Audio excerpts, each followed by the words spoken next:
Welcome to this webinar, which is part of the first conference on European demography and social values, which in a project which has been set up by the Sonnenberg movement and joined by the University of Pardubice, the Czech Republic, the Bulgarian German Teachers Association, and the Danish Cultural Institute in Latvia, Estonia, and Lithuania. This is a project with 8 conferences in 7 different countries, plus a website on which you will be able to find this webinar later on, which is called myeurope.today. myeurope.today. Now, here we are. We have been running a conference on these themes, European participatory democracy and social values since Monday. This is Friday today. And one of the things that where we ended up and which were extremely sort of interested in, created a lot of energy, was this: can we formulate a European dream? What is the European dream? And I would now like to introduce the panel which we have selected here, with participants sitting behind. Everybody can come up and ask questions, just like you can on the chat. Here we have Heidi Zuleger, who's a teacher, former teacher at the Pedagogical University in Vienna. Taya Kronberg, who's a former Minister of Labour in Finland and also a former member of the European Parliament for the Greens. And Stuart Sweeney from Great Britain, a dance critic. I would like to ask you, Taya, first. What can we say? Is there a European dream? Well, I think maybe there should be a European dream. We need something to take us out of the crisis, to see what holds us together in the future. We see the Euro crisis, we see the crisis of the urban borders, and we can even fear that peace will not last. So I think definitely there is a place for a dream, an idea about the future. And I think you can compare with the American dream. The American dreams and the European dream are different. The one is individually oriented, maybe more material. Maybe the European dream is more collective and maybe more spiritual. But I think it would be good to look at the idea of a European dream today. But you could say maybe in many ways Europe is falling apart right now. What would you like to say? I had here a week where we were very hard working to think about solutions, to build up a new identity for Europe, and to know or to make know much more people than nowadays are doing about the values of Europe, and to find solutions going in common, and to increase the knowledge. I think we should have this dream, otherwise we couldn't realize. But it seems to be falling apart. Well, the old dream, I think we need a new dream. Stuart? Yes, so we have worked hard this week, but in some ways we are very much at the first stage, I think, and we have seen some of the problems. I think with this European dream, personally, I have always been attracted to the Nordic model, of, as you say, with collective support for the community, etc. But I know that not everyone in the UK shares that view, and somehow we must find a way to try and bring together the Northern European ideas, Southern European, and then of course the new democracies in Eastern and Central Europe. Well, we have 7 conferences, and perhaps towards the end we will find a way forward on this. Yes, maybe I should have said that at the end of this series of conferences, we will work out what we hope we can call My Europe Declaration, and that will take place in November next year at the conference in Germany. Taya, you want to say? I think one of the things that we have discussed is this European idea of united in difference. We cannot all be the same. We cannot all be Nordics.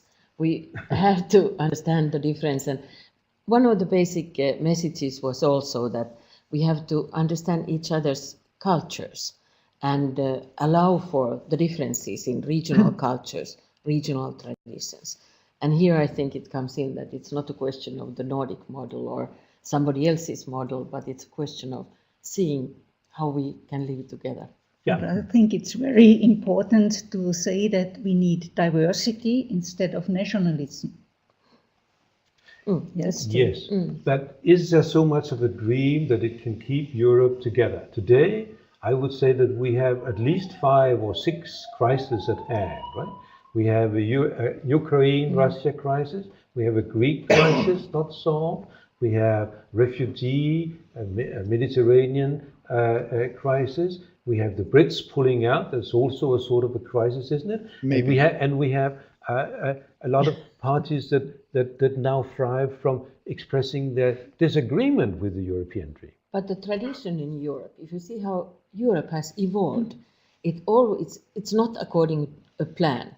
It's always because of a crisis.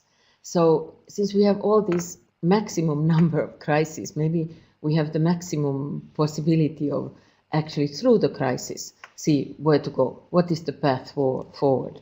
Yes, I think that fear makes weak, and we have to try to get strong Exactly. and to find new ideas. And maybe we should look upon it in a positive way, in the sense that with the refugee crisis, if we didn't have the European Union, we would have no framework or very weak frameworks to actually tackle the problem. But as it is, we do have a strong framework in place which can at least start to engage with this problem and perhaps find a way forward. It would be much more difficult without the European Union, and the refugees would be in a terrible position. I think this applies to many problems, that you have to have common solutions in today's world. So the refugee crisis is one, trade and cooperation is another, diplomatic solutions, for example, to the Iran crisis are a third. So there are a lot of things where you need cooperative solutions, cooperative security. Yes. And so in this sense, if Europe falls apart or becomes just an internal market again, it's not enough. One of the people who are joining us here is Klaus Jenner, former chairman of the Sonnenberg movement, who says, can the Sonnenberg movement take an active part in solving the refugee issues?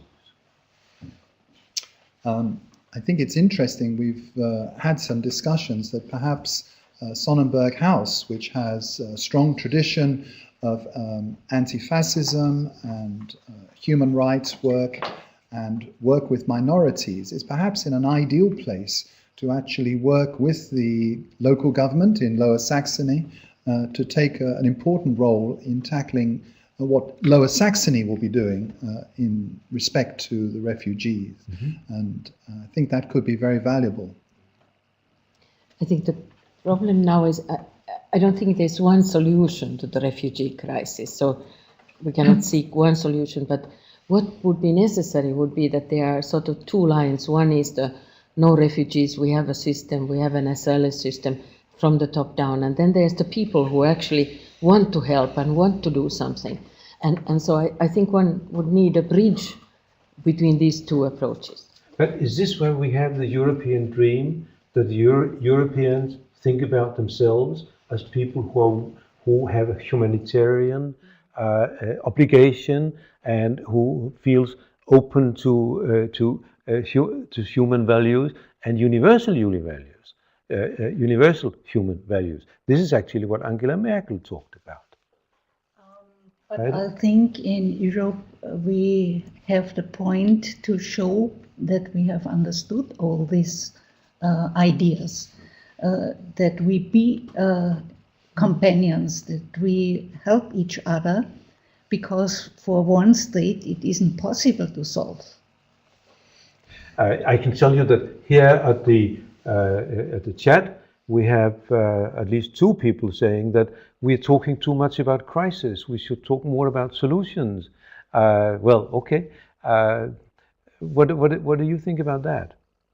Well, I think the question is that, of course, we have to talk about solutions, and the discussion about what is it to be a European, what is the European dream, and where do we want to go from here is the way to solutions. I think very quick solutions in this situation will probably fail, but just creating a process where we find where to go. Could we, if we are to find solutions, and what we have been talking about here is not finding solutions for tomorrow or for the next election, but for a much more long-term, we are talking about more long-term perspectives. Is the idea of a more participatory approach to European politics, involving more people, having more discussions before things are decided in Brussels, is that part of the solution? I think going together with the new media, it is part of involving more people and make the bottom-up movement. So you think that the new digital media, the Facebook and Twitter, etc., could be part of a positive, participatory, democratic development? I'm sure it could. Yes, we have asked the audience to come in and sit here. If they have questions, and right now we have Finn coming in. Please, Finn, over. Yes, about the solution. I think that the refugee crisis has maybe shown a way. I think some of the problem in Europe today is that the politicians are afraid of their voters. They don't know where their voters are, and they have been very afraid to make too many decisions in the area of refugees. But now, a lot of people in Europe shows that they are not so afraid as the politicians. They show that they, in 60% of the Danish populations, think we can have more refugees as the government thinks. And you see the same in a lot of European countries. So we have to find solutions where the population can show what they want to the politicians. One of the things we've also been discussing is how to increase democracy within the various European Union structures. And I think the one that we have come back to several times is the European Parliament. And certainly the European Parliament has a lot more power now than it once did, and a lot more influence. But really we think that this would be, we're looking for more strengthening of this, of the European Parliament, perhaps with greater interaction with national parliaments on the one hand, but also maybe we need to look at moving some of the powers from the Commission to the Parliament to actually instigate legislation. We have heard about some of the reports which can be made from the Parliament to the Commission asking for legislation. It would be good to see more in that direction. I think as the importance of the Parliament increases, then also the interest to vote in the European elections would be higher. People would feel that it matters. Until now, the Parliament has been sort of marginalized in decision making. So if the Parliament actually gets the right to initiative, if it has much more to say, like now in the economy questions, then I think people feel that this is a matter that concerns everybody. I think the Euro crisis, if you want to find a positive thing about it, is that it has actually made people aware that Europe matters, and things that are being discussed are a problem also for you. Yes. There are people who say that Europe cannot move unless you have a crisis, and that you have to have a crisis for things to move on, and then they'll move on 2 steps and walk back 1 step. But I'm thinking this discontent with Europe, could that have to do with people feeling that Europe doesn't take care of them in the sense that they would like or doesn't respect them sufficiently. What I hear at the conference, one group said that European benefits are sort of thinly spread, that we gain a little here, a little there, a little there, and little lower prices, etc., etc. But the pain that comes from globalization and Europeanization is often felt in specific areas and specific industries and specific people. Isn't that, could that be the reason why Europe has not, could one say that Europe has not thought sufficiently about the social aspects of change? I think the problem is that the social aspects of change have, one has said that it's a national matter, that the social aspects about poverty, about social security, it's a national governments that take care of that. I think in that sense, what Europe has been looking for is trade and markets and so forth, and banking system, and all this is of course very technical and not so close to people than the social security benefits. So there is already a problem. That the question is, should the European Union take more responsibility for social questions? What do you think here? I think it should occur that the European community goes together and tries to find the solutions in common. And maybe if more people speak about, if more people ask for responsibility, politicians do that. I think it would be a good idea because, but it is a question of national politics. You have to go to your national politicians so that they can go to Brussels and give their votes there and to deliver more power to Brussels. But the problem is that the local or the national politicians are not so very open about the EU because they will not show that they are not in power of all questions because something are decided in the EU.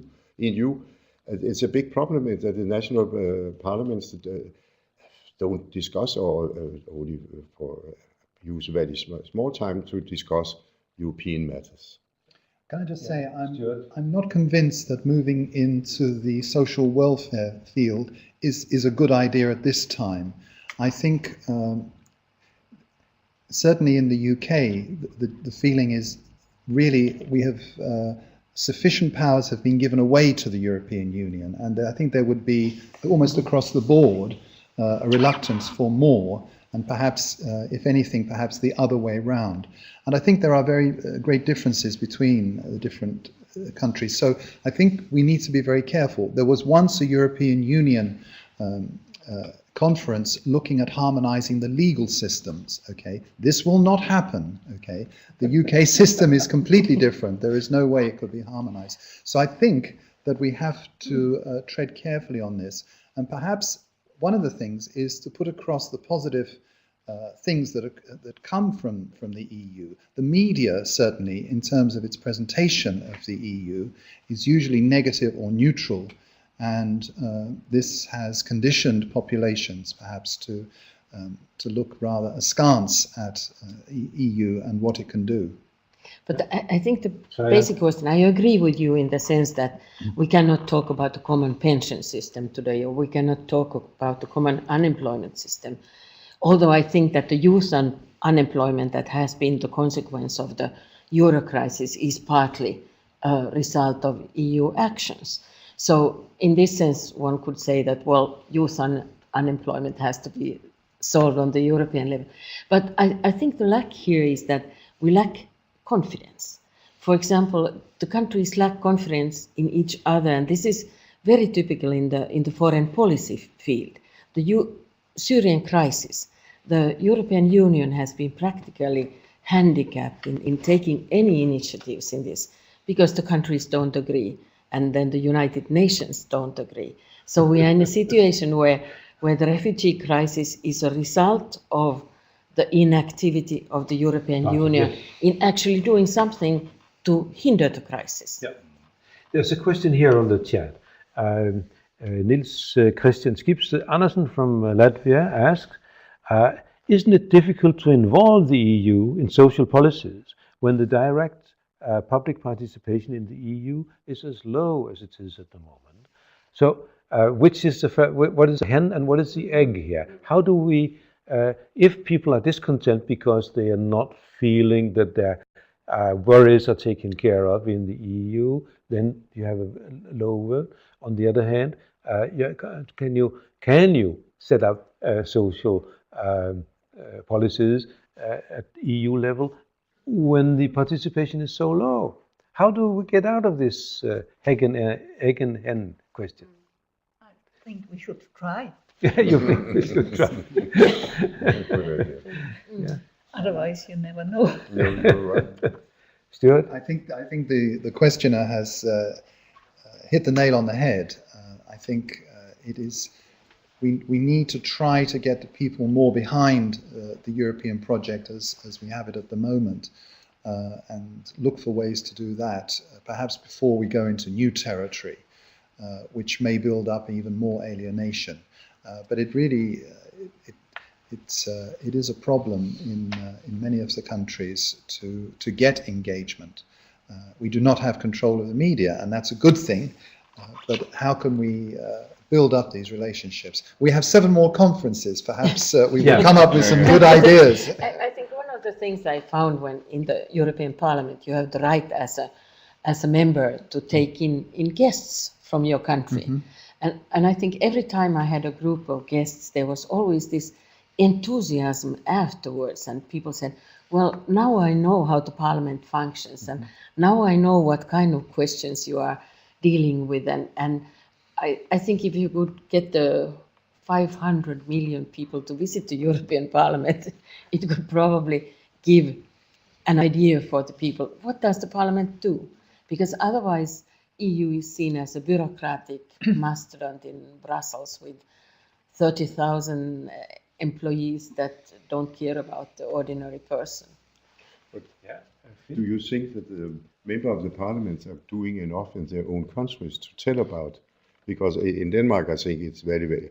I know 1 or 2 of the 7 parliament members. I think it's very seldom you hear from them. I think this is, of course, true that parliamentarians often take in their own constituencies and talk about things, make things known, but it's a problem. Stuart mentioned about the 7 conferences to come, so that it'll be a total of 8. And of course, we have to say that we're here have been preparing, and you will find that on the website myeurope.today. You'll be able to find some of the considerations and the ideas, the questions that have been come up here. We have arrived at the conclusion that we cannot make conclusions as such. We can put questions. We can try to indicate where we think that we could find elements of an answer, and then we will relay this to the next conference, and you will find everything on the web. But we'll relay it to the next conference, which will relay further down the line until we end up in November 11 in Germany. But we have to, winding up here, I would like to ask you, what were the most important things you gathered or discovered here during the conference here in Allinge? Shall we start with you, Stuart? Well, I was very encouraged by what we heard this morning about the process for the TTIP and TTIP, you have to explain. You can. So the initials stand for. Remind me again. It's a transatlantic trade and investment partnership, which is being negotiated right now. And there is a great deal of concern, and friends of mine have signed a petition in the UK that this is a secret agreement which will be imposed, and we will know nothing about it, and it could erode the rights of workers, and companies could sue governments if they introduce legislation. There has really been a lot of concern about this. I was encouraged today to hear that the Parliament, the EU Parliament, is involved in these discussions and is making input, and then both before and after the meetings that take place, they are having discussions and drawing lines in the sand to say, no, we will not allow this. So that was very encouraging for me. Do you think that is a kind of or that points towards the kind of participatory democracy which you are asking for, or would you ask for more? It's a step on the way, and perhaps I would actually, the European Union Parliament is not directly involved. It is the Commission who is doing the negotiating. I would prefer that it was the Parliament that was actually directly involved. But it's a step on the way, and I think I will certainly be telling some of my friends in the UK that perhaps the situation is not as bad and as secret as they thought. Talia, what did you gather from this? I think maybe we are always used to thinking that the European values are the guideline, and that we have values that we share together, and that this will give us the way forward. I think my experience from this meeting is that these values have to be discussed on a different level, that you have to be more concrete.